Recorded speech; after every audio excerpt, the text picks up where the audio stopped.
តើជំងឺទឹកនោមផ្អែមបែងចែកចេញជាប៉ុន្មានប្រភេទហើយមានហានិភ័យកម្រិតណាជំរាបសួរខ្ញុំបាទលោកគ្រូរិនវត្តវរៈរដ្ឋីជាគ្រូប្រឹក្សាសុខភាពក៏ដូចជាដោះស្រាយរាល់ទៅលើបញ្ហាជំងឺទូទៅកន្លងមកនេះធ្លាប់មានអ្នកជំងឺជាច្រើនបានសួរមកកាន់រូបខ្ញុំបាទផ្ទាល់ពាក់ព័ន្ធជាមួយនឹងបញ្ហាជំងឺទឹកនោមផ្អែមក៏ដូចជាបញ្ហាជំងឺសន្លាក់សរសៃផ្សេងៗជាច្រើនថ្ងៃនេះខ្ញុំបាទសូមលើកយកប្រធានបទមួយពាក់ព័ន្ធជាមួយនឹងជំងឺទឹកនោមផ្អែមមកចែករំលែកជូនទៅកាន់ពុកម៉ែបងប្អូនទាំងអស់គ្នាឲ្យយល់កាន់តែច្បាស់បន្ថែមទៀតជំងឺទឹកនោមផ្អែមគឺជាប្រភេទជំងឺដែលអាស្រ័យទៅលើអរម៉ូនប្រព័ន្ធការពាររាងកាយរបស់ពុកម៉ែបងប្អូនទាំងអស់គ្នាកាលណាដែលមានការចុះខ្សោយ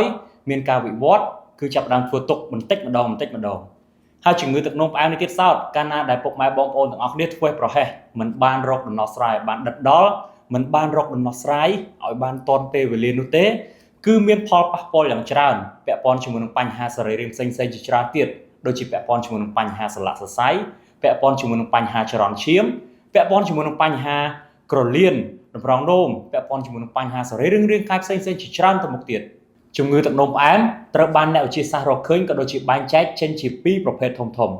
គឺប្រភេទទី1និងប្រភេទទី2ជំងឺទឹកនោមផ្អែមកម្រិតប្រភេទទី1គឺជាប្រភេទជំងឺទឹកនោមផ្អែមដែលអាស្រ័យទៅលើអាំងស៊ូលីនបើសិនជាពុកម៉ែបងប្អូនទាំងអស់គ្នាមានប្រភេទជំងឺទឹកនោមផ្អែមទី1នេះហើយគឺប៉ះពាល់យ៉ាងខ្លាំងទៅលើកោសិកាលំពែងចូលទៅស៊ីកោសិកាលំពែងដើម្បីមិនអាចឲ្យផលិតអរម៉ូនអាំងស៊ូលីនបាន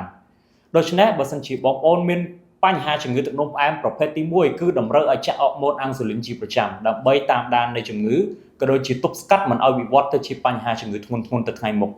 ដល់ឡែកបើសិនជាបងប្អូនទាំងអស់គ្នា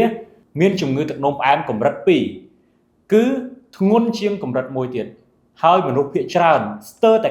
95% គឺមានជំងឺទឹកនោមផ្អែមកម្រិតទី2នេះដោយមិនដឹងខ្លួនពាក់ព័ន្ធជាមួយនឹងកត្តារបបចំណីអាហារពាក់ព័ន្ធជាមួយនឹងគីមីសាស្ត្រផ្សេងៗក៏ដូចជាជំងឺប្រចាំកាយជំងឺដំណពូជផងដែរជំងឺទឹកនោមផ្អែមកម្រិត2ស្ដែងចេញជាអាការៈរោគសញ្ញាដូចជាមានអាការៈស្ពឹកសពុតដៃជើងឈឺតាមកលៈកដៃកជើងក្តៅក្រហាយតាមបាតដៃបាតជើងប៉ះពាល់ទៅលើសរីរាង្គតម្រងនោមក៏ដូចជារន្ធប្រដាប់ភេទជាដើមភាគច្រើនអ្នកដែលកើតជំងឺទឹកនោមផ្អែមកម្រិត2នេះគឺមានអាយុចាប់ពី45ឆ្នាំឡើងទៅគឺកើតច្រើនមែនទែនដូច្នេះបើសិនជាបងប្អូនទាំងអស់គ្នាដឹងតែខ្លួនឯងកំពុងតែមានបញ្ហាជំងឺទឹកនោមផ្អែមកម្រិត2នេះហើយព្យាយាមរកដំណោះស្រាយឲ្យបានដិតដល់មែនទែនព្យាយាមតាមដានសុខភាពពាក់ព័ន្ធជាមួយនឹងរបបចំណីអាហារតមប្រភេទអាហារប្រៃអាហារគ្រឿងផ្អាប់ទី1ទី2ព្យាយាមធ្វើលំហាត់ប្រាណកាត់បន្ថយចំណីអាហារមួយចំនួនដែលប៉ះពាល់ទៅលើបញ្ហាសុខភាពហើយបើសិនជាបងប្អូនមានបញ្ហាទាំងអស់នេះហើយខ្ញុំបាទសូមណែនាំជាមួយនឹងឈុតសុខភាពពីរមុខនេះមានទាំង VHOP និង VHERB គឺជួយសម្រួលជួយដោះស្រាយទៅលើបញ្ហារបស់ពុកម៉ែបងប្អូនទាំងអស់គ្នាទប់ស្កាត់មិនឲ្យមានបញ្ហាទាំងអស់នេះរីករាលដាលទៅមុខពីមួយដំណាក់កាលទៅមួយដំណាក់កាលឲ្យចរន្តឈាមរត់ស្មើល្អ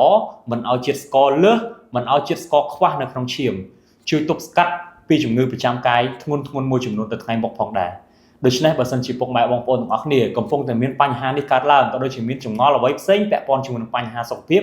អាចទំនាក់ទំនងមកកាន់រូបខ្ញុំបាទផ្ទាល់នៅក្នុង page នេះឬក៏អាចទំនាក់ទំនងមកកាន់លេខ Telegram នៅក្នុងវីដេអូនេះផងដែរ